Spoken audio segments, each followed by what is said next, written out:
Hello' friends, আজি মই পাভ মাছ পুষ্ট সৰিয়হ দি বনাম।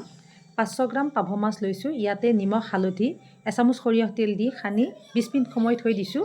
3টা বিলাহী সৰু সৰুকৈ কাটি মিক্সাৰত দি ল'লোঁ। কালজিৰা, তেজপাত, পুষ্ট এপেকেট, সৰিয়হ, বিলাহী পেষ্ট বনাই লৈছোঁ। এতিয়া এখন কেৰাহীত তেল গৰম হ'বলৈ দি মই মাছকেইটা ভাজি ল'ম।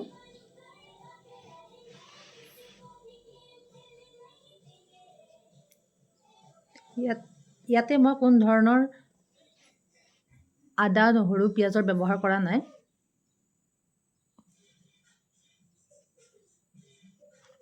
এইখিনি তেলতে মই কালজিৰা, তেজপাত, বিলাহী পেষ্টখিনি দি অকণমান ভাজি ল'ম।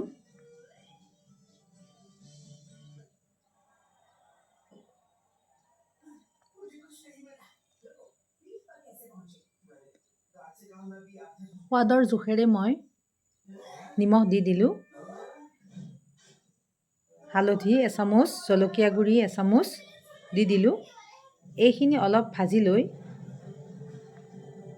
ইয়াতে মই পিহি লোৱা পুষ্টখিনি যোগ কৰি দিলোঁ।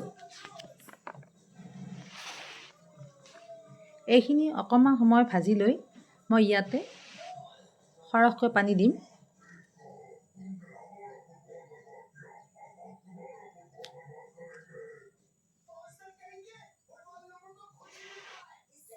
ইয়াত মই পানী দি দিলোঁ।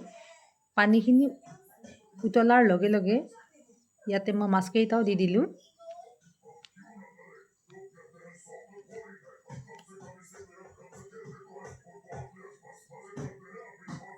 ইয়াতে মই কেইটামান কেঁচা জলকীয়াও দি দিলোঁ। এইখিনি অকণমান সময় মই সিজিবলৈ দিলোঁ। এতিয়া ইয়াতে মই এমুঠি ধনিয়া পাত দি দিছোঁ। এইখিনি 3 পৰা 5 মিনিট মই কুক হ'বলৈ দিম। মোৰ হৈ গ'ল পাভ পুষ্ট জোল।